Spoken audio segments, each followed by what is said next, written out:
Okay, so you want to own a pawn shop in medieval Europe. You've run the numbers. Interest of 20, 40, sometimes 80% a year, secured by rings, armor, and grain sitting in your back room. Your math is right. Kings pawn their own crowns to people in your line of work. But here's what the math left out. In most of Christian Europe, the business behind that counter isn't legally yours. You are. By the end of this, you'll know three things almost nobody explains about the medieval pawn trade. First, why the entry price was never one number, but three completely different businesses trading under the same sign.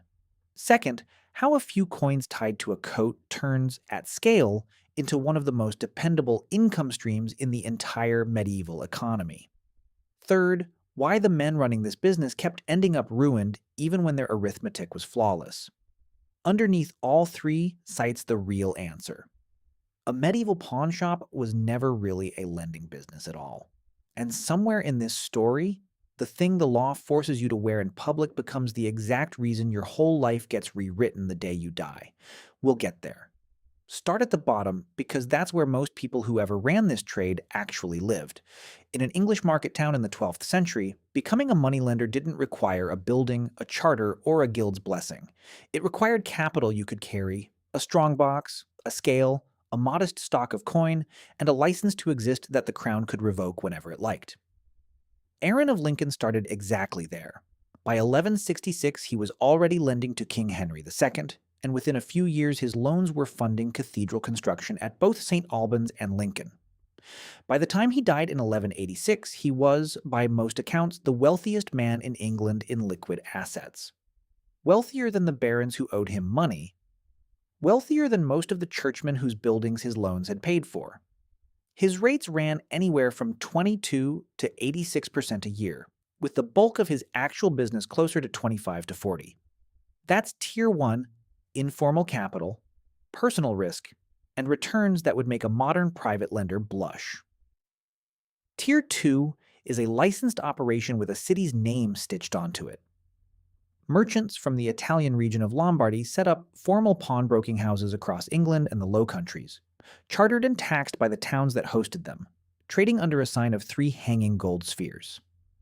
Buying into this tier meant joining a network with rules and oversight instead of operating alone at the mercy of one town's mood, a difference that turns out to matter a lot more than it sounds like right now. Tier 3 barely looks like a pawn shop at all, but it runs on the identical mechanic. Lend against something valuable, hold it until you're repaid.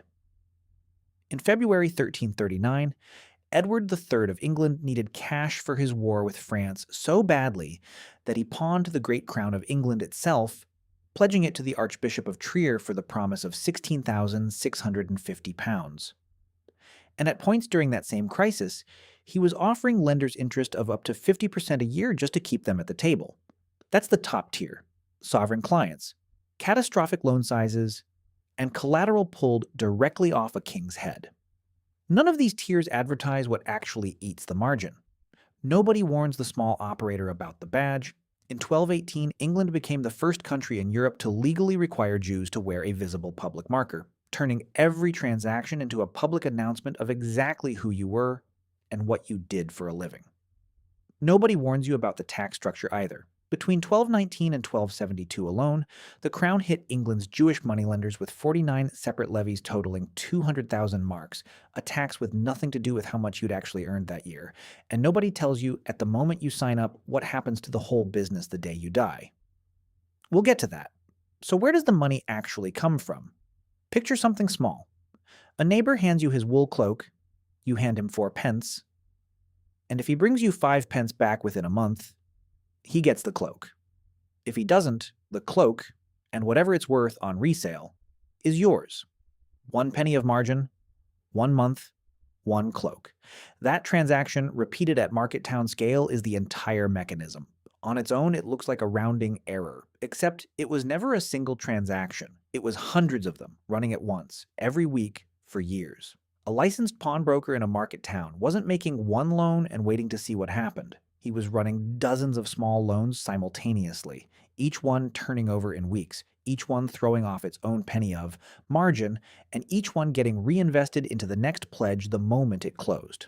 Compress that penny a cloak arithmetic into an annualized figure, and you land on exactly the numbers that shocked contemporaries.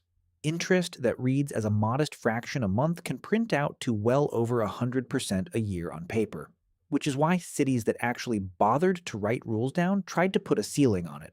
Rome capped licensed Jewish lenders at 20%, Venice at 15%. This is the part that surprises people who assume the real money came from the flashy loans to kings and nobles. It didn't. The royal scale loans were actually the worst bet in the business. Bigger, slower, and far more likely to end in a fight instead of a repayment, as more than one Florentine banking house would eventually discover the hard way.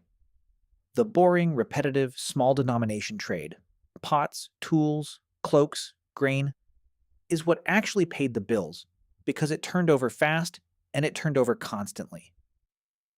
Volume, not size, was always the real lever. Break the income into its actual components, and you get 4 distinct streams, not one. First, interest on redeemed pledges. The majority of loans where the borrower comes back, pays the fee, and takes his cloak home, unglamorous but reliable, and the backbone of the entire operation. Second, the margin on forfeited pledges, items nobody redeemed, resold at whatever the market would bear, pure profit above the original loan. Third, a smaller but higher risk stream from lending to the wealthy and powerful at scale. Larger sums, worse odds of repayment, occasionally enormous when it worked.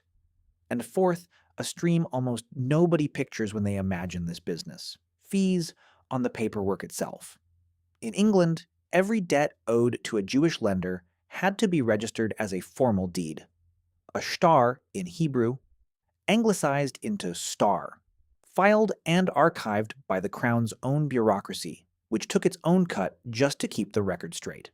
Lending wasn't the only product here. Record-keeping was a business line of its own. Put those 4 streams together, and the whole operation reduces to one sentence. Profit equals the number of pledges taken, times the average loan size, times the net interest margin. Everything about this business, the location on the busiest street in town, the network of agents Aaron of Lincoln ran across 9 English counties, the licensing deals the Lombard houses cut with entire cities, existed to maximize exactly one of those 3 factors because the other 2 were fixed.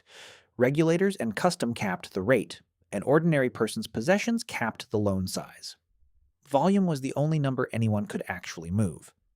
You've probably stood inside a building this system paid for without ever knowing it. Walk into an English cathedral built in the 12th century, and there's a real chance its stone was financed with pawnbrokers' capital. Aaron of Lincoln personally funded construction at both St. Albans and Lincoln Cathedral, which means the money behind some of medieval England's most sacred buildings came from a trade the church itself classified as a mortal sin. The system built around that contradiction had its own private vocabulary, and knowing it tells you how the business actually protected itself. A loan secured by property came in 2 legal flavors: a live gauge, where any income the lender collected from the pledged property counted against the debt, and a dead gauge, mortgage in Norman French, where it didn't. Under a dead gauge, the lender kept the income, and the principal stayed exactly where it was. Forever, unless repaid in full. That's not a medieval curiosity. It's the literal origin of the word mortgage, and it tells you which version of the deal the smart operator always tried to write. The paperwork went deeper than that. Every debt owed to a Jewish lender had to be filed as a formal deed with the Crown's own exchequer at a dedicated archive in Westminster. That filing habit is the reason a room there got nicknamed the Star Chamber. The same word star you just heard, attached 3 centuries later to one of the most feared courts in English history. There was also a VIP layer inside the ordinary shop, long before you ever got near a king. A pledge from a knight or a wealthy widow wasn't stored, valued, or negotiated the same way as a pledge from a laborer. Bigger items meant a personal appraisal, a longer redemption window negotiated case by case, and often a direct relationship with the lender himself rather than an agent. Aaron of Lincoln's network of agents, spread across 9 English counties, existed in large part to manage relationships exactly like this one, clients substantial enough that they expected the man. Himself, or someone close to him to handle their terms personally. The margin on this tier wasn't necessarily higher. The ordinary interest math still applied, but the relationship was the real product, because a wealthy client who trusted you personally was a client who kept coming back for the next loan instead of shopping the deal to a Lombard house down the road. The top of this system looked nothing like the counter in a market town. When the client was a king, the deal moved off the public floor entirely and into private negotiation with foreign princes and Italian banking houses, backed by promises of future customs revenue instead of a pawned cloak. Same mechanism, an entirely different room. Instead of a shopkeeper weighing a coin against a coat, you had an archbishop personally holding the physical crown of England as security for a war loan, in a transaction private enough that most of the king's own subjects never heard about it until it went wrong. So if the arithmetic is this dependable, why did the men running this business keep ending up ruined? The honest answer is, it was never the arithmetic. It was everything sitting outside it. Start with the largest and least predictable cost of all. The crown itself. Between 1219 and 1272, England's Jewish moneylenders absorbed 49 separate tax levies totaling 200,000 marks, and none of it was tied to how much they'd actually earned that year. It was tied to how much money the king needed for whatever war, wedding, or crisis happened to be draining his treasury. A good year in the pledge business could still end in a catastrophic year in taxation because the two had nothing to do with each other. Then there's the cost nobody puts in a ledger: physical safety. Popular resentment against lenders charging visible, badge-marked interest boiled over into outright violence more than once, most catastrophically in York in 1190, when the city's entire Jewish community was besieged inside the castle and killed rather than surrender to the mob outside it. Almost a century later, in the winter of 1278 to 1279, the crown arrested roughly 600 English Jews at once on suspicion of clipping coins, imprisoned them at the Tower of London, and executed somewhere close to 270 of them. A criminal accusation that happened to arrive conveniently soon after usury itself had been banned by statute, and that happened to come with the added benefit, for the crown, of large fines and property forfeitures. No product in this economy insured against that. And now, the part promised at the start. That badge you're already wearing does more than mark you for the day's tax collector or the day's mob. Over a lifetime, it buys the state total legibility on exactly who you are and where to find you. And when you die, that legibility becomes total exposure. When Aaron of Lincoln died in 1186, the crown didn't just tax his estate, it seized the entire business outright, as the personal property of a dead Jewish moneylender. 430 separate debtors, owing roughly £15,000 between them, became debts owed directly to the king. The cash Aaron had already accumulated was loaded onto a ship bound for the war in France, and it sank in the crossing. Whatever 40 years of lending had built, one afternoon, and one royal clerk unbuilt. There are exactly two ways operators in this trade reliably destroyed themselves, and neither one was a bad month at the counter. The first is concentration in a single powerful borrower. In the 1330s, the two largest banking houses in Florence, the Bardi and the Peruzzi, extended enormous loans to Edward III of England to fund the opening campaigns of what became the 100 Years' War. Contemporary accounts put the total near 900,000 gold florins owed to the Bardi and 600,000 to the Peruzzi. When Edward's wars went badly and his capacity to repay collapsed, both houses went down with him. The Peruzzi declared bankruptcy in 1343, and the Bardi followed by 1346. Historians still argue over exactly how much of the collapse was really Edward's fault. Some research suggests both companies were already dangerously overextended before his default even landed. But the lesson holds either way.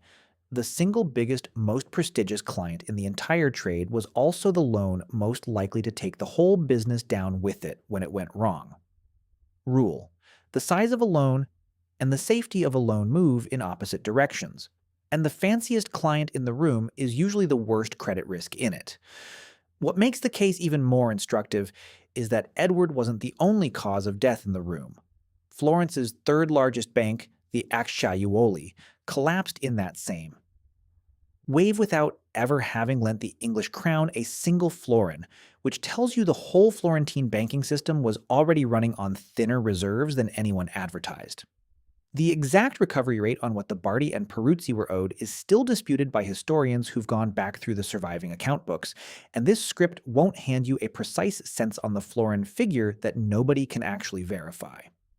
What's not disputed is that both houses, the two largest financial institutions medieval Europe had produced, were gone within 3 years of each other.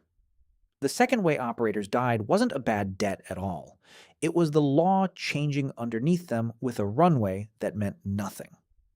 In 1275, the English crown passed the Statute of Jewry, banning the practice of usury outright and giving Jewish lenders exactly 15 years to transition into some other trade. On paper, that reads like a reasonable grace period. In practice, it was closer to being told your only legal profession is now illegal, with 15 years to become something else in a country where guild law barred you from most crafts, most trade, and land ownership itself. Every alternative door was already locked before the current one shut. 15 years later, in 1290, the crown finished the job with the Edict of Expulsion, ordering every Jew in England to leave the kingdom by All Saints' Day and seizing whatever property they couldn't carry with them. It's the business equivalent of a government banning your entire product line and confiscating the inventory in the same decree. And it killed more operators in this trade than any single bad loan ever did. So who actually won at this game? Not the operator who made one enormous loan to one glamorous client, the one who ran a network. Picture the archetype. Not a single counter in a single town, but a chartered house with branches, agents, and a formal relationship with the city or crown that licensed it instead of a handshake with a single mayor who could change his mind by winter. The clearest proof this worked is sitting in modern London's postal code. The Lombard pawnbroking houses that formalized into chartered banking operations didn't just survive the medieval period. Lombard Street, in the heart of the City of London, still carries their name 800 years later on one of the most valuable stretches of real estate on the planet. Compare that lifespan to Aaron of Lincoln's fortune, which didn't survive his own funeral. The playbook that produced that kind of survival looked roughly like this. Get chartered by a city or crown rather than operating on informal permission alone. Diversify the collateral. Aaron of Lincoln lent against land, grain, armor, and houses, not just jewelry, so no single market crash could wipe out the whole book. Keep individual loans small and numerous instead of concentrated in one sovereign borrower. Run a network of agents across multiple regions instead of a single shop exposed to a single town's politics. Reinvest profits into ordinary trade, wool, cloth, goods, so the business wasn't entirely dependent on interest income if the political mood turned against lending itself. And spread your protection across more than one powerful patron, because a single protector is also a single point of failure. One shop and one client is a job with better math than most jobs.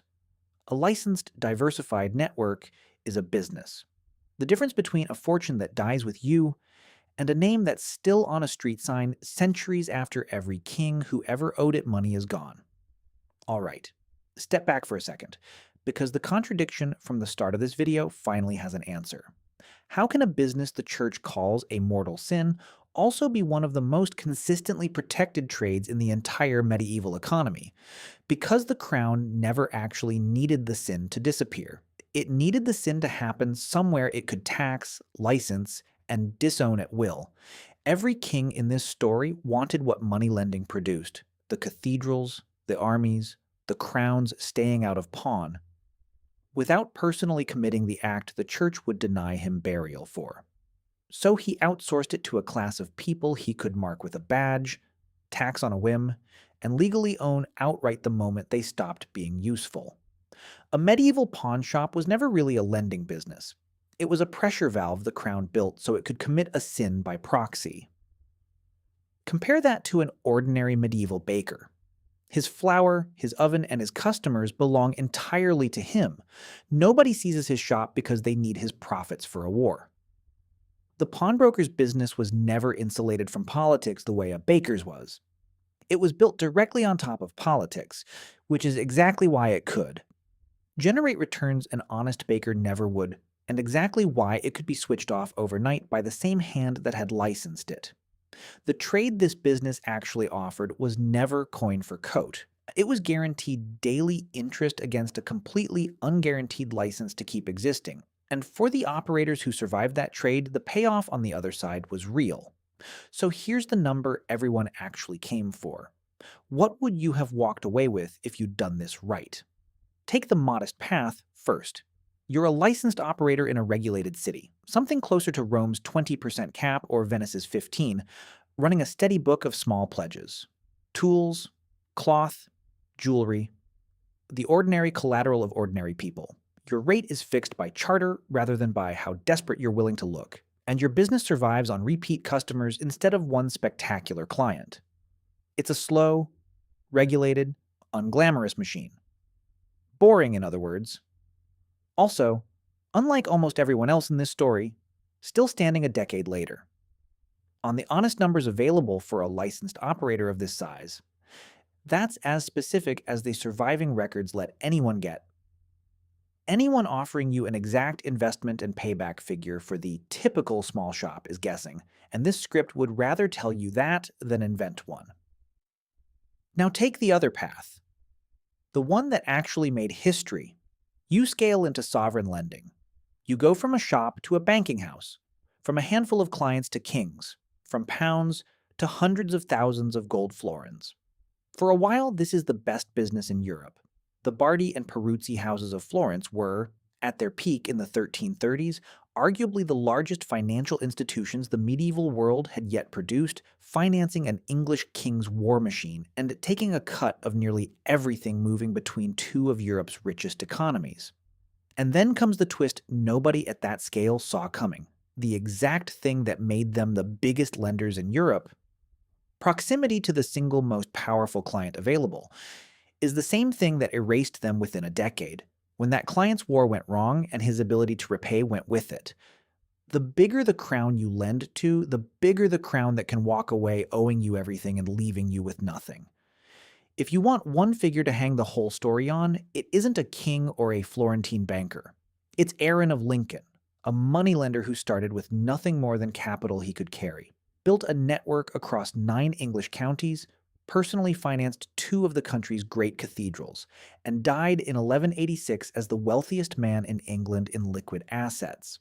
Within a season, essentially all of it was gone, seized outright by the crown as the property of a dead Jewish usurer, with the physical cash lost at sea on its way to fund somebody else's war. The business made him briefly the richest man in the country. The system he was operating inside was never designed to let him keep it. If forensic teardowns like this are your thing, that's basically the whole channel. Subscribing means you don't miss the next one. So no, you don't actually get to own this business, not in the way you think you do when you first run the interest math. But somewhere in the city of London today, on a street still called Lombard Street, a chartered pawnbroking network from 800 years ago is, in a sense, still open for business. Every king who ever owed it money is dead. The street outlived every single one of them.